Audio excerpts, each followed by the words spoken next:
بسم اللہ الرحمن الرحیم۔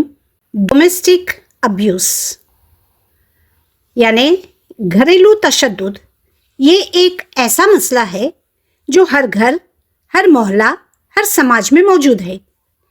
یہ مسئلہ صرف کسی ایک طبقے، مذہب یا علاقے تک محدود نہیں ہے۔ یہ امیر غریب، پڑھے لکھے ان پڑھ، شہری دیہاتی، ہر جگہ یہ مسئلہ پایا جاتا ہے۔ اس پر خاموشی اختیار کرنا یا تشدد کا جواب تشدد سے دینا مسئلے کو خطرناک بنا دیتا ہے۔ ڈومیسٹک ابیوز، گھریلو ہنسا، تشدد کا مطلب کیا ہے؟ ہم میں سے تقریباً ہر کوئی اس کا شکار ہوتا ہے، کوئی سمجھ کر تو کوئی نادانی میں ایسا عمل کر گزرتا ہے۔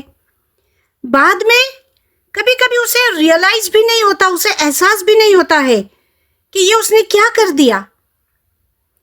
گھر کے اندر کوئی شخص دوسرے فرد کے ساتھ بار بار ایسا رویہ اختیار کرے جو اسے ڈرائے، نقصان پہنچائے یا اس پر قابو پانے کی کوشش کرے، اس کی بے عزتی، اس کی انسلٹ کرے، اسے نیچا دکھانے کی کوشش کرے، اس کی کسی کمزوری پر بار بار اسے تانا دے، تنقید کرے، کبھی کبھی تو بلا وجہ بات چیت کرنا بند کر دے، ان کی باتوں کو سنی انسنی کر دے، دوسروں کے ساتھ کمپیئر کر کے اسے نیچے دکھانے کی کوشش کرے۔ یہ تمام باتیں ڈومیسٹک ابیوز میں شامل ہے۔ ہر انسان کو عزت، امن اور احترام کے ساتھ زندگی گزارنے کا حق ہوتا ہے۔ اگر کسی کے ساتھ اس قسم کا سلوک ہو رہا ہو تو اسے بیٹھ کر فیملی کے ساتھ، جماعتی اداروں کے ساتھ ڈسکس کرنا چاہیے، مدد حاصل کرنا چاہیے۔ ڈومیسٹک ابیوز یہ گھریلو ہنسا صرف مار پیٹ تک ہی محدود نہیں ہے۔ مار پیٹ کی جب بات آتی ہے تو اسے ہم جسمانی تشدد کہتے ہیں، لیکن جذباتی تشدد، مانسک ظلم بھی بہت ہی گہرے زخم دے جاتے ہیں۔ مولانا حاضر امام شاہ رحیم الحسینی نے فرمایا ہے کہ ہماری جماعت میں جسمانی یا جذباتی ابیوز کی کوئی جگہ نہیں ہے۔ ہم بالکل واضح طور پر کہنا چاہتے ہیں کہ اسماعیلی ہونے کے ناطے اور مسلمان ہونے کے ناطے ہماری کمیونٹیز میں ڈومیسٹک ابیوز بالکل قبول نہیں ہے۔ مولا نے فرمایا، یہ اللہ تعالیٰ کی مخلوق کی توہین اور بے حرمتی کا اظہار ہے جو کسی صورت میں برداشت نہیں کیا جا سکتا۔ اب سوچے، اگر ہسبینڈ یا وائف دونوں میں سے کوئی بھی ایسا رویہ رکھتا ہو تو وہ صرف اپنی لائف پارٹنر کو نقصان نہیں پہنچاتا، بلکہ ہر انسان چونکہ اللہ کی مخلوق ہے، ڈائریکٹلی یا انڈائریکٹلی ہم اللہ تعالیٰ کی پیدا کردہ اشرف المخلوقات کی بے عزتی، بے حرمتی کرتے ہیں، جس کا ہمیں بالکل حق حاصل نہیں ہے۔ ایک چھوٹی سی مثال آپ کے سامنے پیش کروں کہ دو جڑواں بھائی تھے، دونوں کے رویوں میں زمین آسمان کا فرق تھا۔